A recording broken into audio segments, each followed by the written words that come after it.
오늘도 하나님께서 우리의 찬양과 경배를 기뻐 받아주실 줄로 믿습니다. 오늘 우리 옆에 분하고 한번 축복하고 인사하고 말씀 듣겠습니다. 주님 주시는 은혜와 평강이 충만하시기를 바랍니다.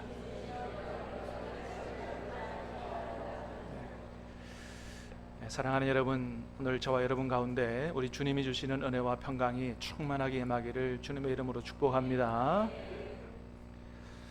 우리가 지난 주일부터 새생명잔치를 선포하고 한두 달 동안 우리 한번 열심히 기도하면서 전도하자 그렇게 말씀을 드렸는데요.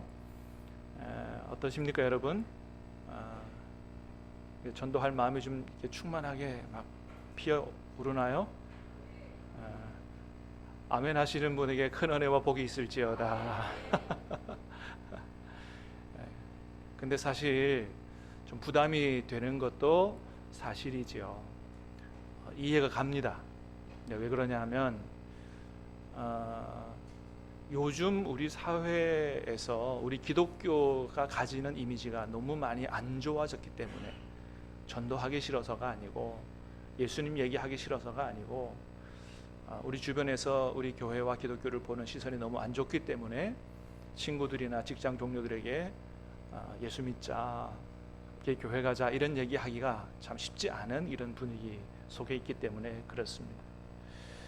자, 그러나 여러분, 그럼에도 불구하고 교회는 변함없는 주님의 영광스러운 몸인 줄로 믿습니다. 세상 사람들이 뭐라고 할지라도 교회는 변함없이 하나님께서 이 세상 구원을 향해 이 땅에 세우신 유일한 희망이요 구원의 방주인 줄로 믿습니다. 그렇습니다. 여러분, 교회를 통하지 않고는, 여러분, 교회는 우리가 아는 것처럼 건물이 아니에요. 저와 여러분이 교회입니다. 저와 여러분을 통하지 않고, 저와 여러분이 전도하지 않고 세상 사람들이 자기 지혜로 하나님을 알고 구원받을 수 있는 길은 없다고 그랬습니다. 고린도전서 1장 21절에 그렇게 했어요. 하나님의 지혜에 있어서는 이 세상이 자기 지혜로 하나님을 알지 못하므로 하나님께서 뭐로요? 전도에 미련한 것으로 믿는 자들을 구원하시기를 기뻐하셨도다. 자기 지혜로 하나님을 알지 못한다는 거예요. 그래서 뭐로 세상 사람들을 구원하시기를 기뻐하셨느냐? 우리의 전도로 그들을 구원하시기를 기뻐하셨다. 저게 전도에 미련한 것이라고 한 것이, 표현한 것이 전도가 미련한 것이 아니고요, 하나님이 사실은 우리를 통하지 않고도 얼마든지 세상 사람들이 하나님께로 다 돌아올 수 있도록 할 수 있는 방법들이 너무나도 많지요. 아주 간단하게 하실 수도 있어요. 그런데 그런 것에 비하면 우리를 통해서, 우리 입을 통해서 전파되는 전도로 그들 구원하는 것이 하나님 앞에는 좀 미련한 방법일 수 있지만, 그러나 세상 사람들의 구원을 누구를 통해서 하기를 원하신다고요? 저와 여러분의 전도를 통해서 하기를 원하신다 라고 하는 것입니다. 그걸 기뻐하신다는 거예요. 여러분, 그래서 교회는 세상 사람들이 뭐라고 해도 세상 구원을 향한 유일한 희망이요 구원의 방주다 라고 하는 것입니다. 여러분, 교회가 부활하신 하늘과 땅에 있는 모든 권세를 가지신 만왕의 왕 예수님의 몸이고, 얼마나 영광스러운 몸이고 세상 구원을 향한 유일한 구원의 방주요 희망인데, 이렇게 위대하고 이렇게 엄청난, 이렇게 영광스러운 교회가 어쩌다가 오늘날 이런 얘기까지, 이런 비난을 듣는 지경까지 됐느냐, 너무 안타깝지 않을 수가 없다는 것입니다. 자, 그런데 중요한 것은 교회가 그렇게 초라하게 보인다고 해도, 세상 사람들이 무슨 욕을 다 하고 비난하고 평가절하한다고 해도 우리조차 교회를 그렇게 봐서는 절대 안 된다라고 하는 겁니다. 이럴 때일수록 우리가 말씀을 통해서 교회가 뭐고, 교회가 진짜 얼마나 위대하고 영광스러운 기관인지, 우리가 교회를 제대로 알므로 말미암아 교회가 참으로 하나님 세우신 엄청난 축복의 통로라는 사실을 굳게 믿고 교회에 대한 자부심을 가지고 그 믿음 위에 든든히 서야 할 줄로 믿습니다. 그래서 우리 한 몇 주간 그 에베소서 말씀을 우리가 좀 들으려고 그러는데, 왜냐하면 이 에베소서 말씀이 교회가 뭔지, 교회가 얼마나 아름답고 소중하고 위대하고 영광스러운 곳인지를 잘 우리에게 설명해 주기 때문에 우리가 에베소서 말씀을 좀 들으려고 합니다.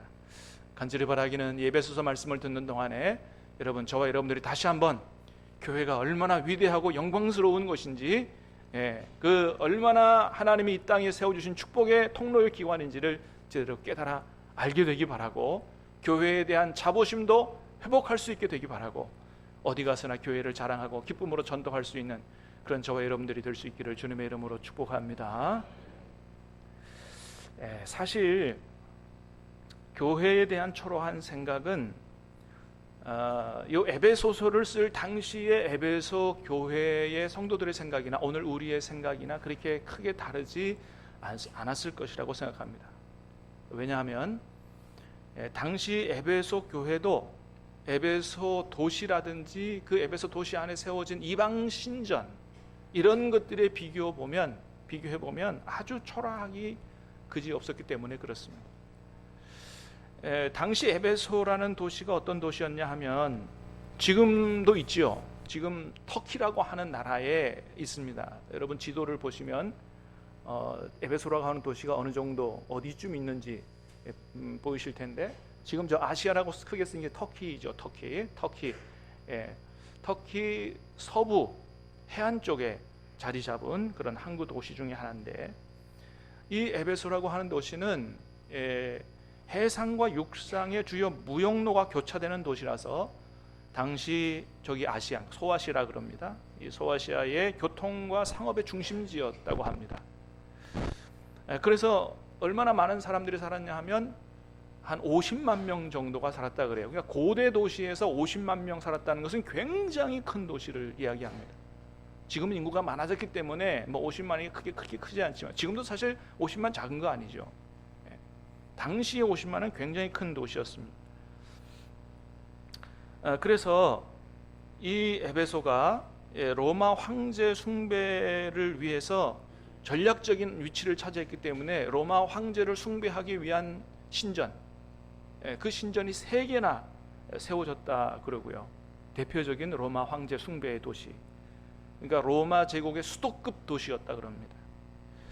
거기다가 풍요를 상징하는 아르테미스, 우리 성경에 아데미 여신이라 그러죠.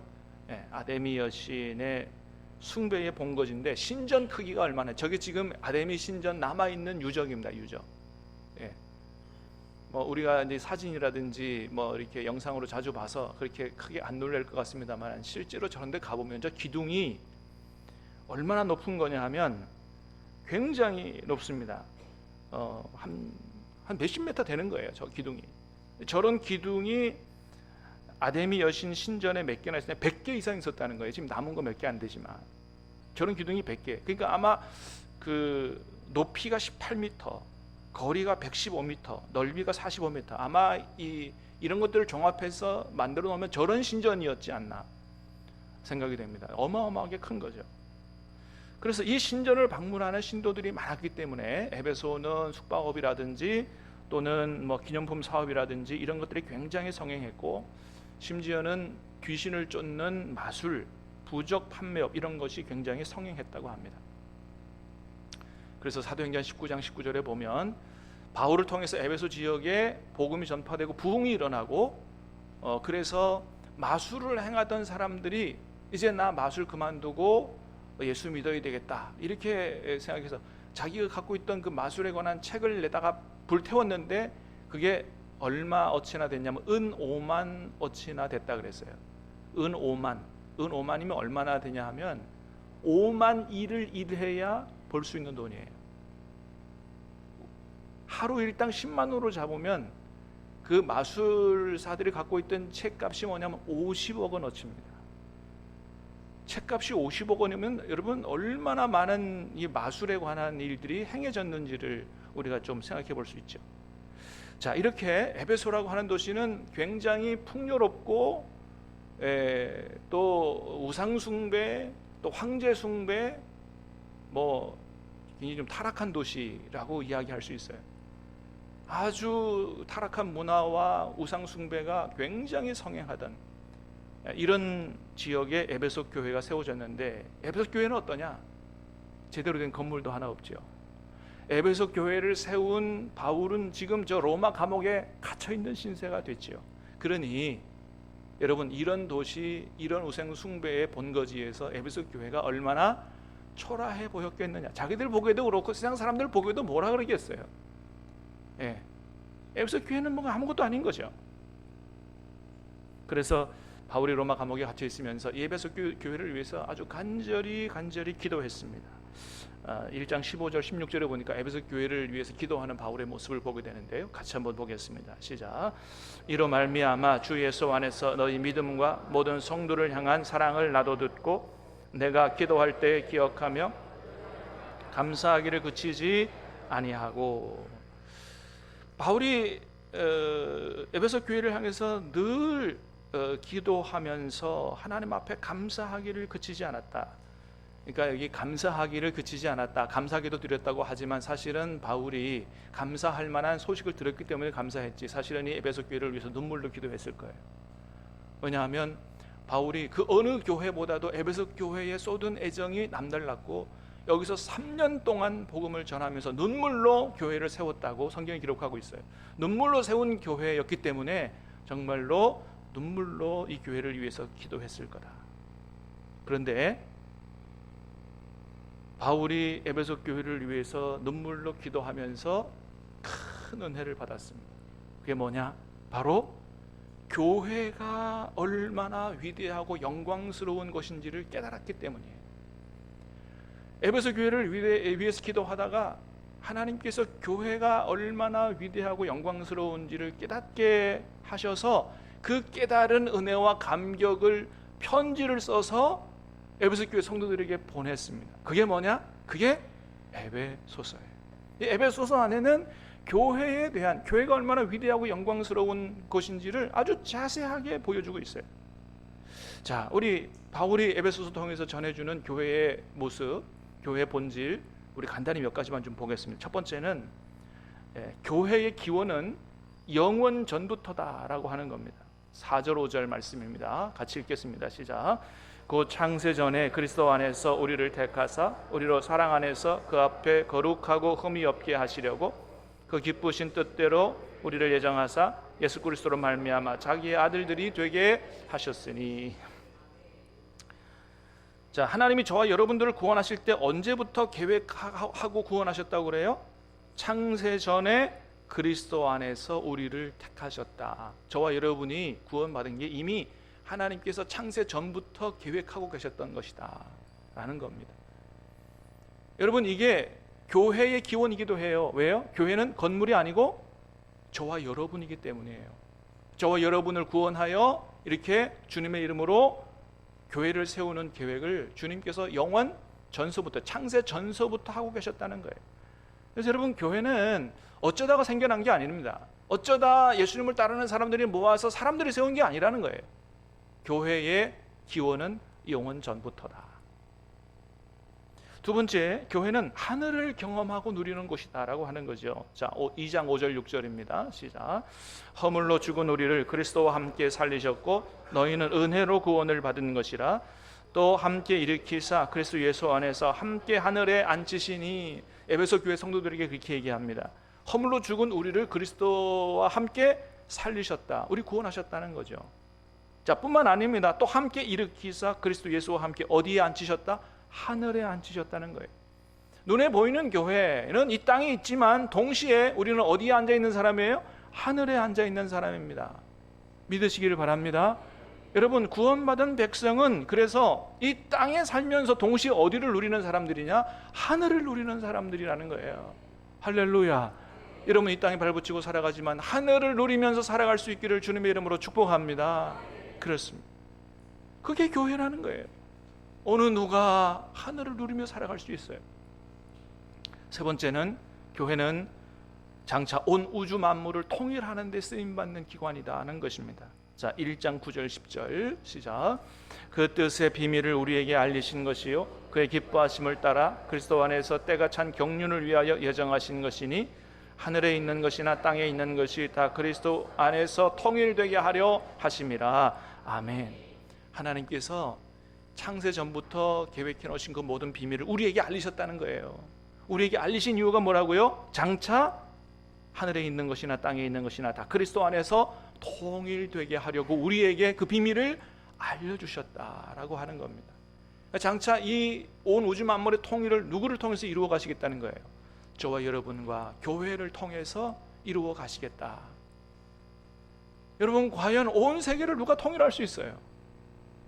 정치가 통일을 할 수 있습니까? 이념이 통일할 수 있습니까? 안 됩니다. 여러분, 오직 예수님 안에서만 진정한 통일이 이루어질 수 있는 줄로 믿습니다. 용서와 이해와 포용이 없이는 안 되는 거죠. 하나님은 장차 교회를 통해서 온 우주 만물을 통일하려고 하신다. 이 엄청난 기관이라는 거예요. 네 번째, 교회는 예수님의 은혜와 생명으로 충만한 것이다. 에베소 1장 23절입니다. 시작. 교회는 그의 몸이니 만물 안에서 만물을 충만케 하시는 이의 충만함이니라 하매. 교회는 그의 몸인데 만물 안에서 만물을 충만하게 하시는 이 누구예요? 예수 그리스도의 충만한 이 있는 곳이 바로 교회라는 거예요. 여러분, 눈에 보이지 않지만 우리 교회의 주님이 충만하게 임재해 계신 줄로 믿습니다. 그렇기 때문에 주님으로부터 오는 은혜와 평강과 모든 축복이 우리 교회 안에 충만한 줄로 믿습니다. 그렇습니다. 여러분, 바울이 지금 어디 있다고요? 감옥에 있어요. 감옥에 있는데 교회를 위해서 기도하다가 이 놀라운 은혜와 비밀을 깨달아 안 거예요. 오죽하면 빌립보 교회에 편지하면서 감옥에서 마찬가지로 편지했지만 항상 기뻐하라고 했을까요? 바울은 감옥에 있지만 갇혀있는 사람이 아니라 동시에 하늘을 누리는 사람이었고 하나님과 교통하는 사람이었고 하나님께서 깨닫게 하시는 은혜로 충만해서 교회의 영광과 위대함을, 아름다움을 볼 수 있었던 이런 사람이었다. 이것을 써보낸 게 에베소서예요.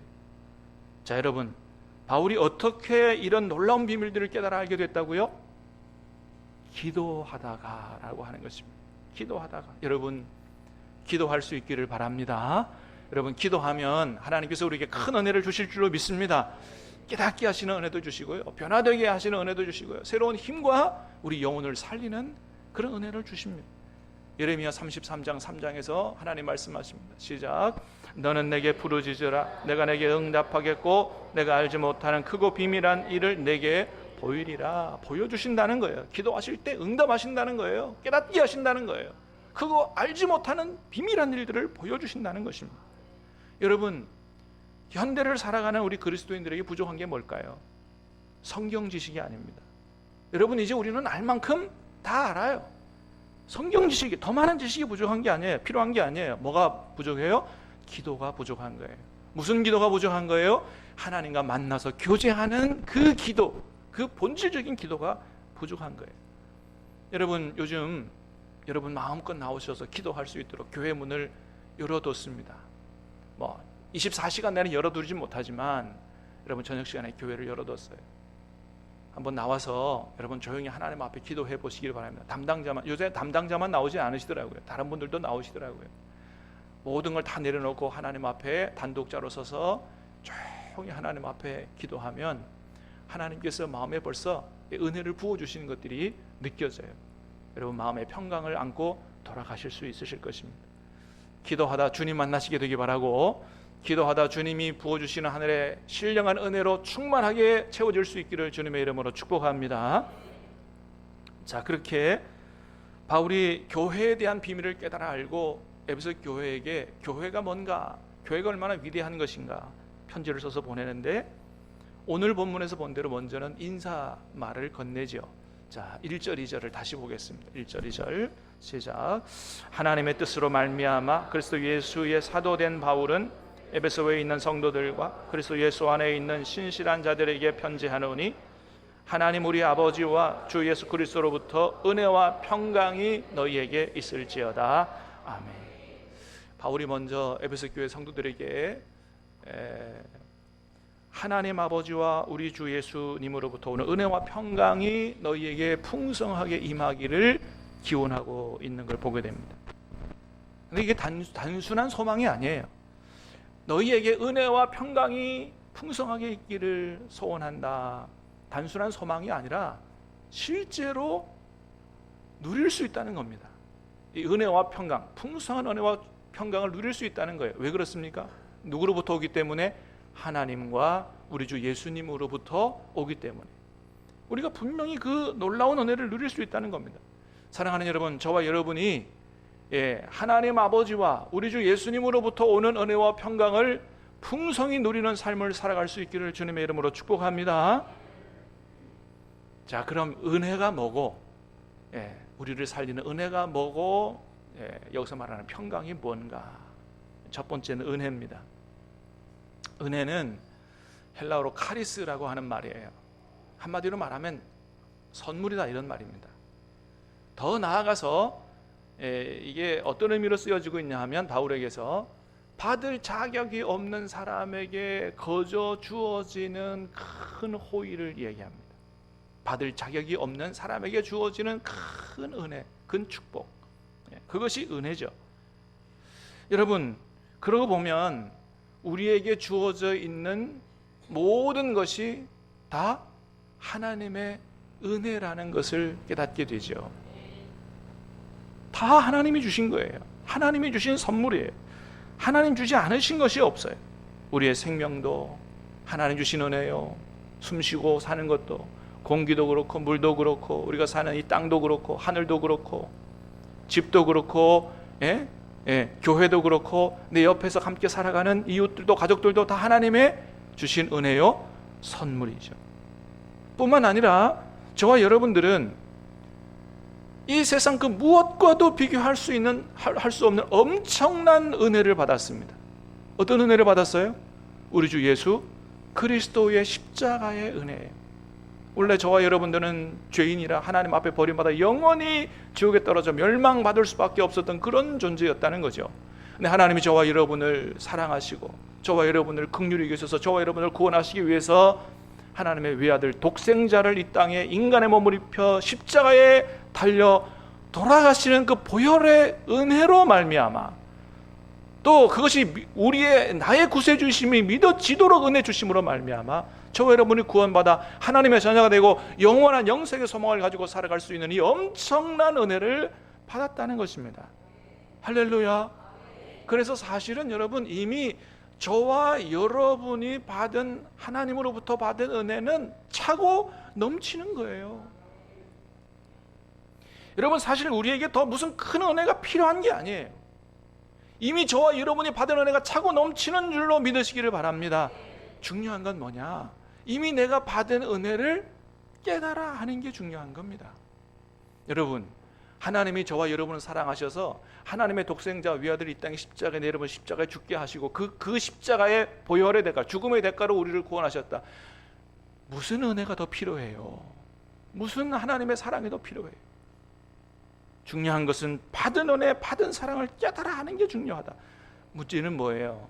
우리가 깨닫지 못하는 것이 문제죠.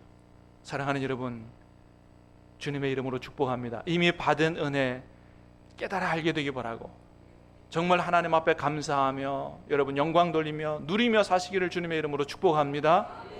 그렇게 되려면 어떻게 해야 되느냐? 여러분, 우리가 주님 안에 살아가야 된다는 거예요. 여러분, 저도 이번에 저의 경우가 그렇잖아요. 수술하면서 제가 무슨 특별한 더 큰 은혜를 받은 게 아니잖아요. 이미 받은 은혜가 얼마나 놀라운 것인가를 깨닫고 나니 기쁨과 감사가 충만해지더라라고 하는 거죠. 이미 받은 은혜를 깨닫기만 하면, 그 은혜를 제대로 깨닫기만 하면 우리가 변화되지 않을 수 없다. 이것이 누구의 간증이냐? 이게 바울의 간증이에요. 고린도전서 15장 10절 말씀을 한번 같이 읽겠습니다. 시작.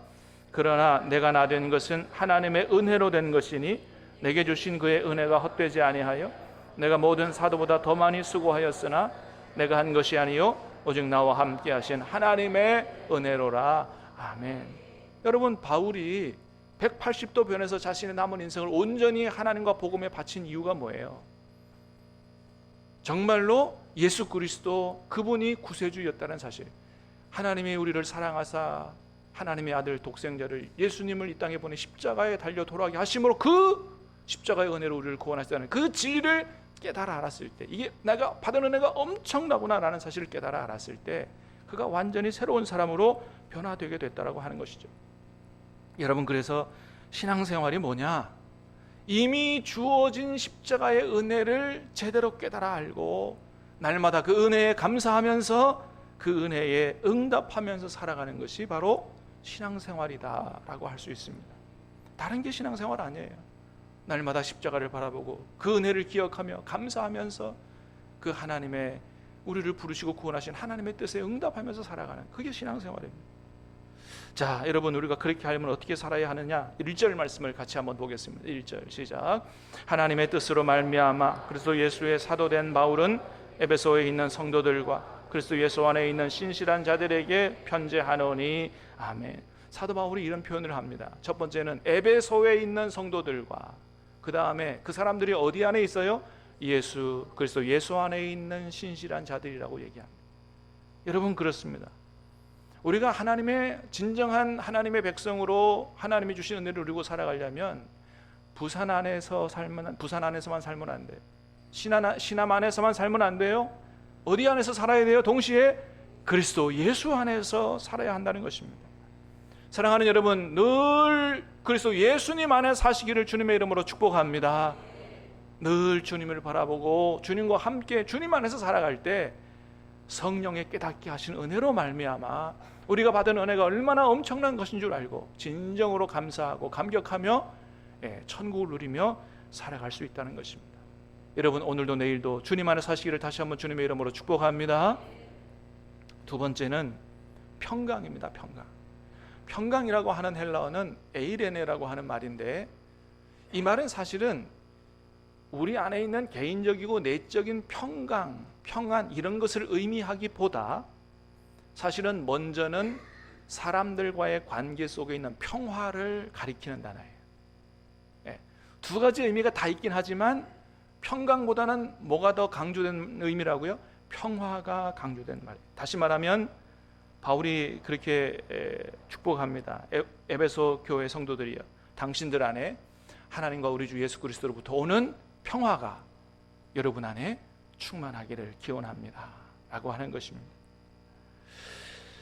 자, 그런데 금방도 말씀드렸던 것처럼 이게 평안이라고 하는 의미도 있기 때문에 이게 이런 의미라고 볼 수가 있습니다. 우리가 정말로 개인적으로 다 하나님이 주시는 평안을 누리고 살려면 뭐가 우선되어야 되느냐? 하나님과 평화하는 게 우선이고, 또 사람들 안에 서로 평화를 만들어 나갈 때 우리가 진정 하나님이 주시는 평안을 누릴 수 있다라고 하는 것이죠. 여러분, 우리로 하여금 진정한 평안을 누리게 하는 평화, 이 평화는 누구로부터 온다고요? 우리 주 예수 그리스도로부터 온다라고 했습니다. 여러분, 그래요. 진정한 평화는 주님으로부터 오는 거예요. 왜요? 주님이 죄로 말미암아 하나님과 원수되었던 우리를 화해시키기 위해서 이 땅에 오셨고, 또 서로 반목하고 질시하고 싸우는 이 세상 사람들을 예수님 안에서 화해하도록 하기 위해서 이 땅에 오셔서 십자가 지시는 화목제물이 되셨기 때문에 진짜 그 예수님을 우리 구세주로 영접하는 사람들은 여러분 이미 원수되었던 하나님과의 관계, 우리의 모든 죄가 용서되고 하나님과 화평을 누리게 된 줄로 믿으시기를 바랍니다. 예수님 안에 있는 자는 하나님과 화평을 누리게 됐어요. 그러므로 여러분, 하나님과 화목하게 사시기를 주님의 이름으로 축복합니다. 그리고 그 예수님 안에서 하나님과의 관계 속에서 누리는 그 평화와 평강이 이제는 우리 안에서만 머물러 있어서는 안 되고 어떻게 해요?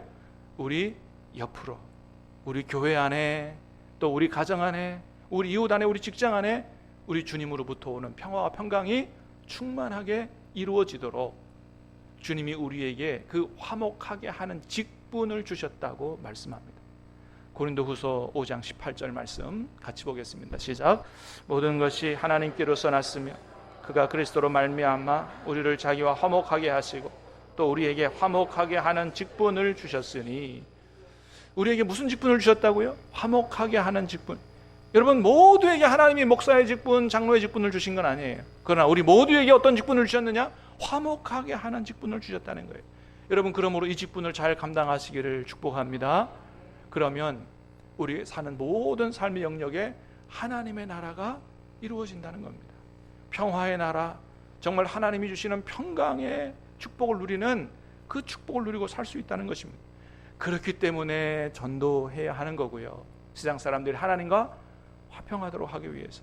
그렇기 때문에 세상 사람들 가운데서 살아가면서 때로는 내가 손해보고 좀 양보하고 그렇게 사는 이유도 우리 안에 평화를 만들어내기 위해서 그렇게 사는 것이죠.